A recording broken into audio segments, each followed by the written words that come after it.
Alors, ce qui est vrai, c'est que les partisans de ce fameux article 8, c'est-à-dire d'une définition légale des communs, ils n'ont pas sorti ça de leur chapeau, ils sont allés rechercher des précédents historiques très lointains, puisque la notion remonte même, ai-je appris denrée sur image, oui, excellent site que je conseille à tous.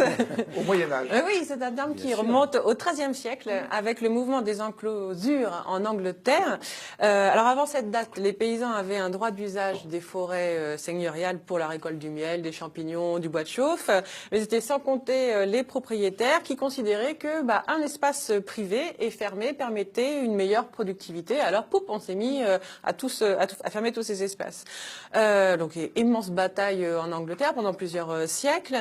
Et alors, la notion de commun disparaît au XIXe siècle avec le capitalisme. On ne parle plus que de biens privés qui s'opposent à des biens publics. Vous avez tout à fait raison. On a un premier mouvement des enclosures qui concerne donc des terres physiques, des pâturages, etc. Bien. Pas seulement pour des raisons de productivité, parce que si on lit les historiens de cette période, les commoners, c'est-à-dire les paysans qui avaient accès à ces terres ouvertes, libres, etc., étaient des gens libres, étaient des gens qui n'avaient pas besoin de rentrer dans le salariat, étaient des gens qui n'avaient pas besoin de se faire embaucher dans l'armée. Et, comment dire, le mouvement des enclosures visait à transformer, à détruire cette liberté des individus, des paysans, pour les forcer à rentrer dans la manufacture, dans la grande industrie d'un côté, ou pour devenir des soldats de Sa Majesté de l'autre. L'histoire de la productivité, elle est hautement discutée. Ces systèmes étaient extrêmement efficients pour assurer la reproduction des communautés. Comment un tel espace de liberté a pu être possible dans un contexte comme le contexte médiéval, je veux dire, où quand même... Mais parce que on a souvent sur le Moyen-Âge des idées qui sont pas forcément les bonnes. Ça veut dire que il y a plusieurs fondements et plusieurs origines du droit. Il y a plusieurs fondements et origines de l'accès des communautés à différents types de biens, y compris avec des dimensions religieuses. Il y a le droit seigneurial, il y a le droit communal, il y a les droits d'usage, etc.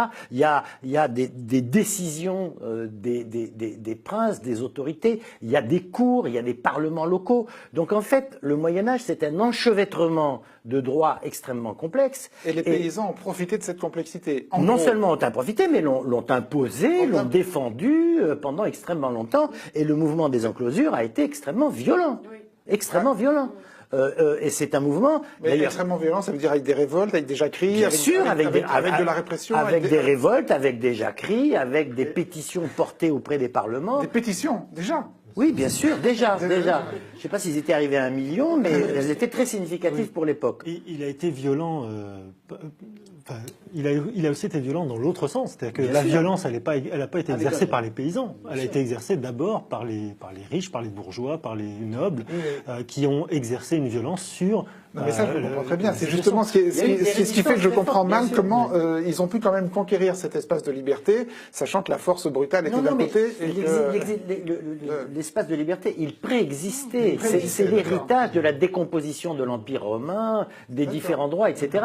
Donc la violence, elle s'est exercée pour enclore, pas pour gagner l'espace. L'espace, il préexistait.